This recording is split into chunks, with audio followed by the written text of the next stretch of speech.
অনেকটা বেলা হয়ে গেছে আজকে পুজো করতে করতে।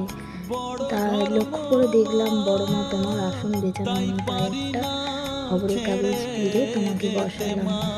এবার তো তোমায় খেতে দিতেই হবে, অনেকটা বেলা হয়ে গেছে। মা তুমি যেন রাগ করে থেকো না, নাও তুমি খেয়ে নাও। খেয়ে দিয়ে নিয়ে এবার তোমাকে আমি সাজাতে যাব। সাজানোর জন্য তো বাগানে ফুল চাই, তাই আমার গাছের ফুল থেকে দুটো ফুল পেড়েই আনলাম। কিছু কেমন লোকের গাছও রয়েছে, সব তো আর আমার গাছে নেই, এইগুলো আমার গাছেরই ফুল। তাই দুটো ফুল পেড়েই নিলাম, নইলে দেবো কোথা থেকে মা তুমি বলো। এখানে তো আর ফুল বিক্রি করতে আসার মানুষকে তো পাওয়া যায় না। তাই প্রথমে হরি গাছকে দুটো দিলাম, তারপরে তোমার মাথায় দিলাম। দেখো ফুলের গয়না দিয়ে তোমাকে সাজাচ্ছি, দেওয়ার সাধ্য সামর্থ্য তো আমার সোনার নেই, তাই সাধারণ এই ফুলের সাজটাই তুমি সাজো না। যখন তুমি সামর্থ্য আমায় দেবে নিশ্চয়ই আমি তোমাকে দেবো, কিছু না কিছুভাবে নতুন সাজে নতুনভাবে তোমাকে সাজাবো।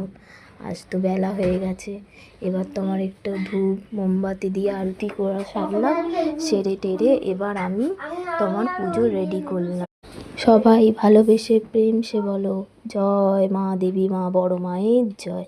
সকলের মঙ্গল করো মা, মাগো।